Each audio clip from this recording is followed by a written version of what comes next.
J'ai découvert la liaison de mon demi-frère avec ma femme, mais mes parents veulent sauver les apparences et me demandent de ne rien dire à sa femme. Alors, moi, 30 ans, j'ai un demi-frère aîné que j'appellerai Géry, qui a 35 ans. Mon père a eu Géry avec son ex-femme, mais il l'a quitté alors que Géry n'avait que 6 mois. Ma mère m'a toujours dit qu'ils avaient divorcé simplement parce qu'ils n'étaient pas compatibles. Cependant, mon père est resté présent dans la vie de Géry et partageait la garde avec son ex. 2 ans après son divorce, il a rencontré ma mère, et ils se sont mariés en moins d'1 an. Ils ont vécu une sorte de romance de conte de fées, car ma mère dit qu'elle était dans un café et que mon père passait par là quand il l'a vue pour la première fois. Apparemment, ça a été le coup de foudre immédiat pour lui. Il est même entré dans le café pour l'inviter à sortir. Après quelques mois de relation, il l'a demandé en mariage, et elle a accepté tout de suite, convaincue qu'il était son âme sœur et qu'ils étaient faits l'un pour l'autre. Jusque-là, tout allait bien, non? Malheureusement, environ 1 an après leur mariage, mon père a trompé ma mère avec une de ses collègues. Il a tout avoué par culpabilité, et ma mère a décidé de lui pardonner et de rester avec lui. Ils sont allés en thérapie de couple et ont essayé de recoller les morceaux. Ma mère était persuadée qu'avoir un bébé arrangerait tout, et c'est comme ça que je suis né. Ma mère pense que c'est une histoire romantique, mais honnêtement, je trouve surtout que mes parents forment un couple très dysfonctionnel, loin de l'image parfaite qu'ils montrent au monde. Maintenir les apparences et faire semblant d'être parfait compte énormément pour eux, ça, c'est sûr. Même quand j'étais enfant, ils jouaient les amoureux passionnés dès qu'on avait des invités, et tout le monde les félicitait d'avoir gardé la flamme après tant d'années de mariage. Mais la vérité, c'est qu'à la maison, ils étaient comme n'importe quel couple, normaux, pas constamment en train de s'embrasser ou de se câliner comme ils le faisaient en public. C'était juste une mise en scène, une image de couple parfait, et je ne m'en suis rendu compte qu'en grandissant, surtout quand cette pression de paraître parfait s'est étendue à moi. C'est pour ça qu'ils m'ont forcé à suivre plein de cours pour que je sois bon en tout. J'étais constamment occupé étant enfant, j'avais à peine le temps de souffler. Ce n'est qu'au lycée que j'ai commencé à me rebeller un peu, et qu'ils m'ont enfin laissé du temps libre à la maison. Mon père tenait à ce que Géry et moi soyons tous les deux des élèves modèles et excellions dans tout ce que nous faisions, que ce soit à l'école ou ailleurs. Sans surprise, Géry est entré dans l'une des meilleures écoles de médecine du pays, et moi, j'ai intégré une université de l'Ivy League pour y faire des études de commerce. Il y avait énormément de pression sur nous, ce qui explique sans doute pourquoi nous sommes tous deux assez réussis aujourd'hui. Même si je ne recommande pas cette méthode parentale, je reconnais que ça a fonctionné pour moi. Cependant, mon père pensait aussi qu'il avait le droit de contrôler nos vies personnelles, et ma mère n'était pas mieux, elle était toujours d'accord avec tout ce qu'il disait. Alors, quand Géry a eu 30 ans, mon père lui a dit qu'il était temps de se trouver une femme, de se marier et de se poser, parce qu'il vieillissait et risquait bientôt de manquer d'occasion. À ce moment-là, Géry sortait déjà avec celle qui est aujourd'hui sa femme, Tina, 34 ans. Quand mon père lui a parlé, ils étaient ensemble de manière intermittente depuis presque 5 ans. Mon père le savait très bien. Mais après cette discussion, Géry a décidé de se stabiliser avec Tina, et moins d'1 an plus tard, il l'a demandé en mariage. Ils se sont mariés il y a 3 ans. L'année dernière, ils ont même eu un bébé. Géry et moi ne sommes pas proches, donc je n'ai pas appris tout ça par lui, mais par mon père, quand il m'a tenu le même discours plus tôt cette année. Il m'a dit qu'il avait déjà eu cette conversation avec mon frère et que c'était maintenant mon tour, que je devais moi aussi prendre ma vie en main et fonder une famille. Il s'est même vanté d'avoir convaincu Géry d'épouser Tina, et que Géry n'avait jamais été aussi heureux avec sa femme et son enfant, et il voulait la même chose pour moi. Il n'avait aucune idée de la manière dont tout cela allait exploser plus tard. Mon père a même fait référence à sa propre infidélité avant ma naissance, en me disant qu'à l'époque il se sentait insatisfait, mais qu'avoir un enfant l'avait ancré, et qu'il me recommanderait la même chose. J'ai pris ces paroles avec des pincettes, parce que je n'allais certainement pas suivre les conseils sentimentaux de mon père, vu son passé. Heureusement pour lui, il a cru qu'il avait aussi influencé ma vie, car j'étais déjà sur le point de demander ma petite amie en mariage. Carla et moi étions ensemble depuis 3 ans, et nous vivions ensemble depuis 2 ans, donc j'avais déjà prévu de la demander en mariage. 2 mois après cette conversation avec mon père, je l'ai fait, le jour de mon anniversaire, et elle a dit oui. Nous nous sommes mariés 3 mois plus tard. Je pensais que tout allait bien, mais évidemment, si c'était vraiment le cas, je ne serais pas en train d'écrire tout ça. Carla et moi, comme je l'ai dit, étions mariés depuis seulement 2 mois, mais j'ai malheureusement dû demander le divorce il y a 1 semaine, après avoir découvert qu'elle avait une liaison avec Géry depuis nos fiançailles. Ce fut un choc énorme, et je ne l'aurais probablement jamais su si je n'étais pas tombé par hasard sur son téléphone secret. Je ne trouvais plus un vêtement qui m'appartenait, et je fouillais toute la maison pour le retrouver. Elle n'était pas à la maison à ce moment-là, et je me suis dit que j'avais peut-être mélangé mes vêtements avec les siens par accident. Alors j'ai décidé de vérifier dans ses affaires aussi. En fouillant, j'ai senti quelque chose dans la poche d'un de ses jeans. J'ai sorti l'objet, et j'ai découvert un autre téléphone. Heureusement, il n'avait pas de mot de passe, et il n'y avait qu'une seule conversation. Le numéro m'a tout de suite semblé familier. Et bien sûr, c'était celui de Géry. J'étais horrifié, mais j'ai continué à faire défiler les messages. La conversation avait commencé environ 3 semaines après ma demande en mariage, et ils se draguaient comme 2 adolescents. Quelques mois après nos fiançailles, ils s'étaient avoués qu'ils étaient amoureux l'un de l'autre, et tous deux avaient promis qu'ils traverseraient ça, ensemble, quoi qu'il arrive. Leur plan était de rester avec leurs conjoints respectifs jusqu'aux 5 ans de mon neveu, quand il aurait moins besoin de sa mère, puis de divorcer tous les deux et d'avouer leur liaison, à moi et à Tina. Jerry obtiendrait la garde partagée de son fils, et ils nous quitteraient pour être ensemble.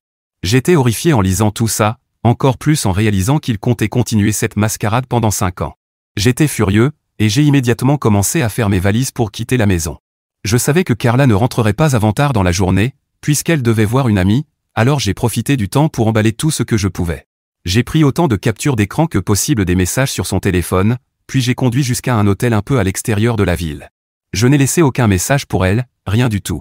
J'ai simplement laissé le téléphone secret sur notre lit, et je savais qu'elle comprendrait ce que cela voulait dire. J'avais la nausée, parce que même si Jerry et moi n'avions jamais été très proches, nous n'avions jamais été en mauvais termes non plus. D'après les messages, j'ai compris qu'il avait fait le premier pas vers Carla littéralement le soir de nos fiançailles. J'avais fait ma demande le jour de ma fête d'anniversaire, donc mes amis et ma famille étaient là. Jerry aussi, évidemment, puisqu'il fait partie de la famille. Et apparemment, il l'a abordé et ils se sont embrassés dans notre jardin pendant que j'accueillais les invités et discutais avec eux. J'avais remarqué que Carla avait disparu un moment ce soir-là, mais je n'y avais pas prêté attention, je pensais simplement qu'elle était allée se repoudrer le nez ou se recoiffer. Mais en lisant les messages, j'ai vu qu'il faisait plusieurs allusions à cette soirée et à leur rendez-vous secret. C'était écœurant, j'étais là à célébrer notre amour, pendant qu'elle embrassait mon frère marié, qui est aussi père de famille. J'ai appelé mon avocat cet après-midi-là et je lui ai dit que je voulais entamer une procédure de divorce. Je voulais qu'il commence immédiatement à préparer les papiers nécessaires. Honnêtement, je voulais simplement m'assurer que Carla ne tirerait rien du divorce, pas de pension, pas même un règlement, car j'ai un poste bien mieux rémunéré qu'elle, et elle aurait sûrement essayé d'en profiter. En lisant les messages, j'ai même découvert qu'elle méprisait ma profession, disant qu'elle préférait être avec un médecin plutôt qu'avec un comptable glorifié. Pour préciser, je possède ma propre entreprise, que j'ai fondée il y a quelques années avec 2 camarades de l'école de commerce. Je gère la partie financière, et tout se passe très bien. Je ne comprends donc pas pourquoi elle nous dénigrait, surtout qu'elle-même n'est qu'une simple employée de bureau. J'ai toujours su qu'elle était matérialiste, mais là, c'est pathétique. Il se moquait de moi derrière mon dos dans ses messages, et j'avais commencé à détester Jerry. Je savais que tôt ou tard, je finirais par tout raconter à Tina pour qu'elle sache qu'elle était mariée à un menteur et un tricheur, afin qu'elle le quitte. Je voulais juste rassembler le courage de le faire, car j'étais dans un état mental très sombre. J'ai bloqué Carla et Jerry partout dès que j'ai découvert le téléphone, parce que je ne voulais entendre aucune de leurs excuses stupides, ni leur donner la moindre chance de se justifier. J'en avais fini. 2 jours après avoir quitté la maison et m'être installé à l'hôtel, je m'attendais au moins à ce que l'un d'eux ait la décence de s'excuser et d'essayer d'arranger les choses. Mais à la place, j'ai reçu un appel de mon père le 3e jour. Il a commencé par me dire qu'il était au courant de l'affaire, parce que Carla avait compris que je savais, puisque j'avais laissé le téléphone sur le lit, et elle avait contacté Jerry pour en parler, vu que je ne répondais pas à ses appels et qu'elle ne savait pas où me trouver. Jerry n'arrivant pas non plus à me joindre, il en avait parlé à mon père, qui avait fini par me contacter. Mon père m'a dit qu'il était désolé que tout cela soit arrivé, et au début, j'ai cru qu'il faisait preuve de compréhension. Mais juste après avoir dit qu'il se sentait mal pour moi, il a ajouté qu'il apprécierait vraiment que je garde tout ça pour moi et que je n'en parle à personne pour le moment. Je savais déjà pourquoi il voulait ça, mais j'ai tout de même demandé, et j'ai décidé d'enregistrer la conversation. Il m'a expliqué qu'il avait parlé à Jerry, et qu'ils craignaient tous les deux la même chose, que je prévienne Tina de l'infidélité de son mari. Mon père m'a dit que, puisque je refusais de parler à Jerry et que je l'avais bloqué, il se sentait obligé de me dire que ni lui ni ma mère ne voulaient que j'en parle à Tina. Selon eux, contrairement à moi, Jerry devait penser à son enfant, et je ruinerais sa vie si je disais à Tina qu'il avait trompé avec Carla. Tina vient d'une famille très influente, et elle pourrait se servir de son pouvoir et de ses relations pour avoir l'avantage dans la garde de l'enfant, et Jerry ne pourrait pas faire face à ça. Donc, par l'intermédiaire de mon père, ils me demandaient tous de me taire et de ne rien dire à Tina. Ils m'ont même dit qu'ils avaient parlé à Jerry et qu'il avait promis d'arrêter de voir Carla, et que si je le voulais, je pouvais arranger les choses avec ma femme et faire fonctionner notre mariage, parce que c'est ce que ma mère avait fait, et que leur mariage s'était, magnifiquement, terminé malgré l'erreur de mon père. Autrement dit, mes parents pensaient que je devais suivre le même chemin, pardonner à Carla et à Jerry leur petite erreur stupide, parce qu'ils étaient soi-disant vraiment désolés. J'ai trouvé culotté de la part de mes parents et de Jerry d'essayer de me convaincre qu'il ne valait mieux pas prévenir Tina, surtout après qu'il m'ait trahi sans hésiter. Je n'arrivais pas à croire qu'ils aient le culot de penser que j'allais accepter ça. Alors j'ai raccroché immédiatement, car j'avais fini mon enregistrement et je ne voulais même pas poursuivre cette conversation. J'étais furieux, parce que je savais que mes parents avaient toujours accordé une importance démesurée à leur image, mais là, c'était complètement insensé. Ils ne pouvaient pas sérieusement s'attendre à ce que je me taise. J'aimerais dire que j'étais surpris, mais comme on dit, tel père, tel fils, les infidèles ne tombent pas loin de l'arbre. Alors évidemment, mon père voulait que je ferme les yeux pour que Jerry s'en tire sans conséquence. Il voulait que j'enterre toute cette histoire et qu'on fasse comme si de rien n'était, juste pour préserver l'apparence d'une famille parfaite et sans problème. Et suggérer que je pardonne à Carla et à Jerry, que je répare mon mariage et qu'on fasse comme si rien ne s'était passé, ça, c'est le comble du culot. J'étais furieux qu'ils aient osé dire ça, et dans un élan de colère, j'ai décidé d'envoyer un message à Tina pour me venger de Jerry et de ce qu'il m'avait fait. Je l'ai contacté par message et je lui ai tout raconté, y compris le fait que Jerry avait demandé à mon père de m'ordonner de garder tout cela secret pour elle. Pour être sûr qu'elle comprenne bien, j'ai aussi joint les captures d'écran que j'avais prises des messages trouvés sur le téléphone secret, puis j'ai éteint mon portable. Je ne voulais parler à personne, car je savais que les choses allaient devenir très laides, et je ne voulais rien avoir à faire avec tout ça. Quelques heures plus tard, quand j'ai estimé que c'était le bon moment, j'ai rallumé mon téléphone et j'ai découvert une avalanche de messages et d'appels manqués de ma famille. Tout le monde était furieux contre moi, mais la seule chose qui m'importait, c'était ce que Tina avait à dire à propos de tout ça. Alors, le premier message que j'ai lu en rallumant mon téléphone, c'était le sien.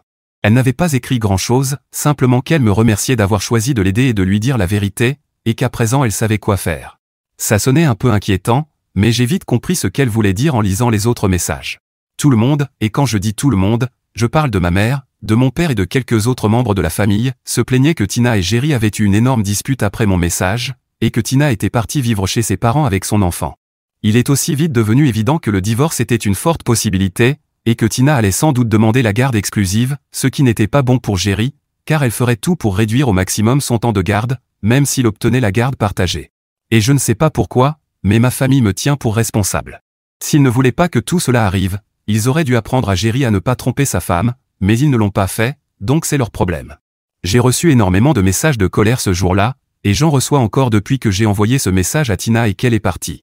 Je trouve que c'est vraiment injuste que tout le monde me blâme, mais c'est encore plus injuste de prétendre que j'ai apparemment détruit une famille heureuse. Je ne comprends même pas d'où ça vient, parce que s'il formait une famille aussi heureuse, alors Jerry n'aurait pas trompé sa femme. Mais peu importe. Tout ce que je sais, c'est que Jerry se sent mal par rapport à tout ça, et que Tina demande la garde complète. Je devrais peut-être me sentir mal, mais en réalité, ça me fait plutôt du bien. Il a détruit ma relation et maintenant la sienne, alors il peut se sentir aussi mal qu'il veut. Mise à jour 1. Bon, cela fait presque une semaine depuis que j'ai envoyé ce message et que Tina a quitté la maison.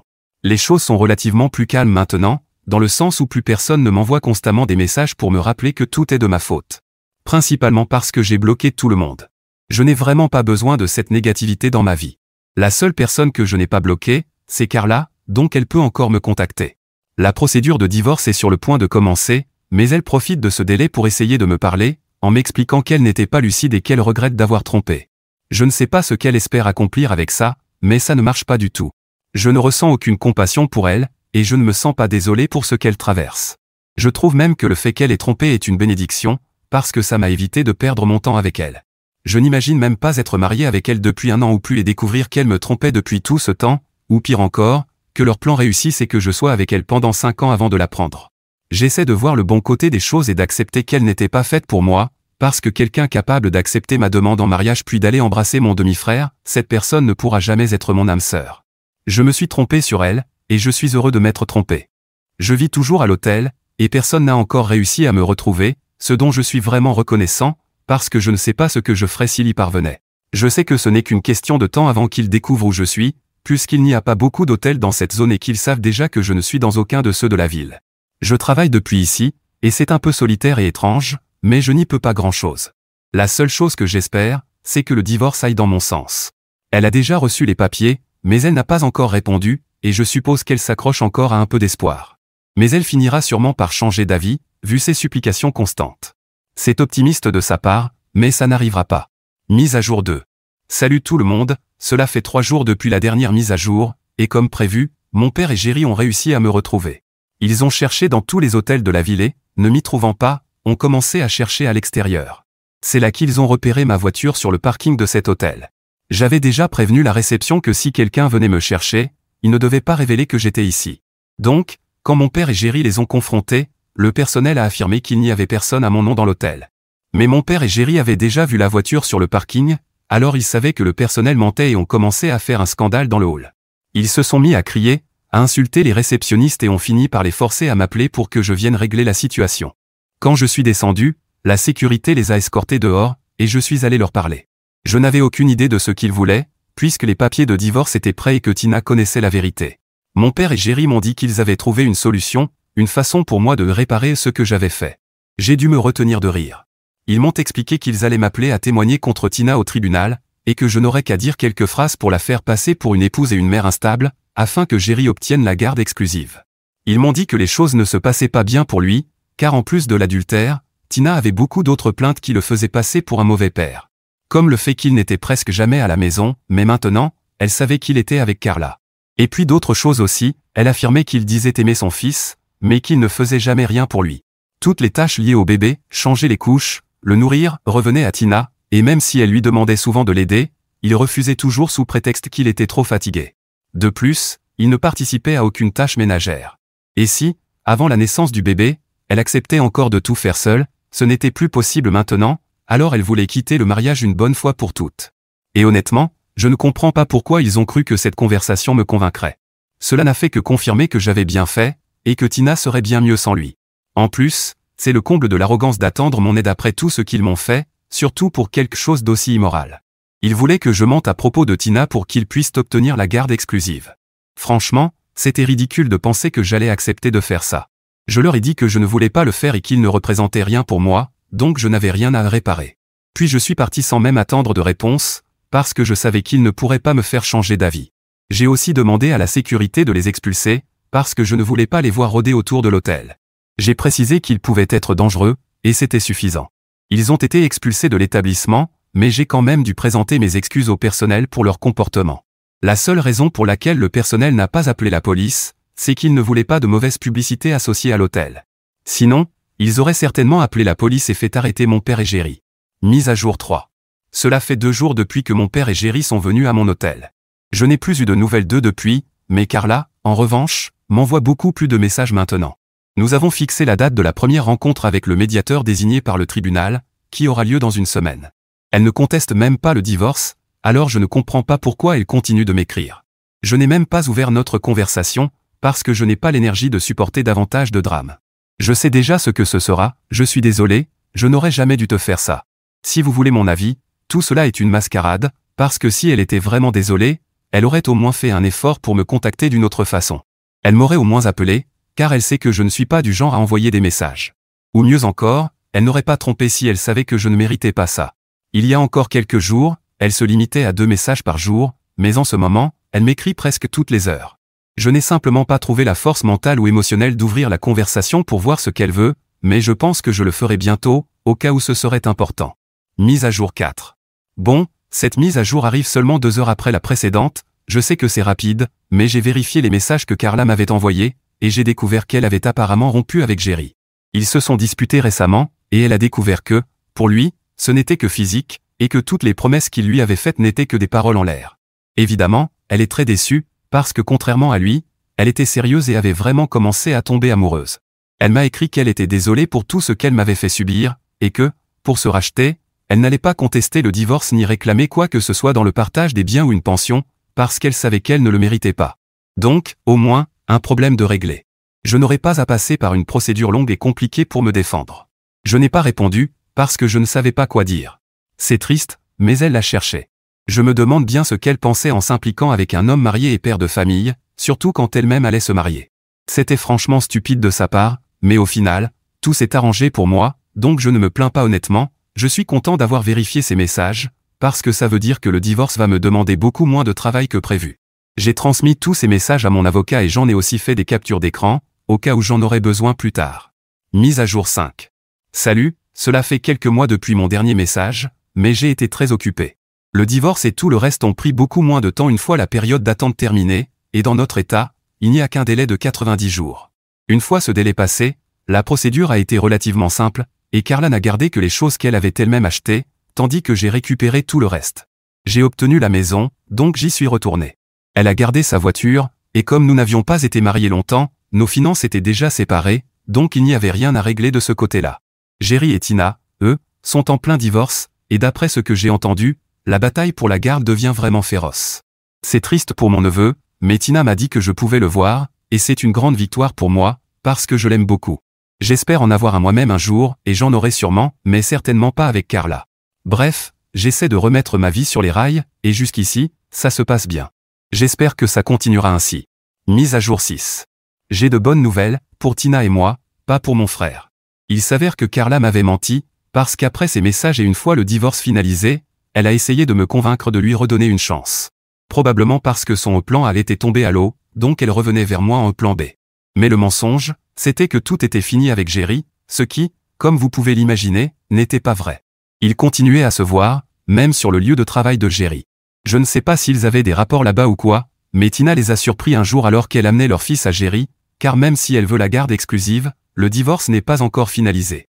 Je sais tout ça grâce à Tina, avec qui je parle régulièrement, puisque c'est la seule personne avec qui je peux discuter de tout ça. En gros, elle s'est mise à crier en les voyant, tellement la situation était inappropriée. Pour être clair, l'hôpital où Jerry travaille est un établissement assez prestigieux, pas un hôpital ordinaire. Donc, ses employeurs n'ont pas du tout apprécié ce comportement, encore moins le fait d'avoir un employé adultère dont les frasques pouvaient nuire à l'image de l'établissement. D'après ce que j'ai compris, son emploi est maintenant en danger. Et cela joue en faveur de Tina dans la procédure de divorce et de garde, car Jerry ne donne pas vraiment l'image d'un père responsable. Mise à jour 7. Cela fait un moment, et j'ai une brève mise à jour, Tina a obtenu la garde exclusive dans le divorce, et Jerry ne peut voir les enfants qu'avec supervision. Je sais aussi qu'elle s'en est très bien sortie dans le partage des biens, mais je n'ai pas tous les détails.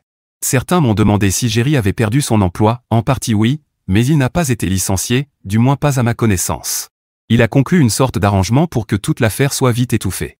Il travaille maintenant dans un autre hôpital, mais ce n'est pas un poste aussi bon que le précédent.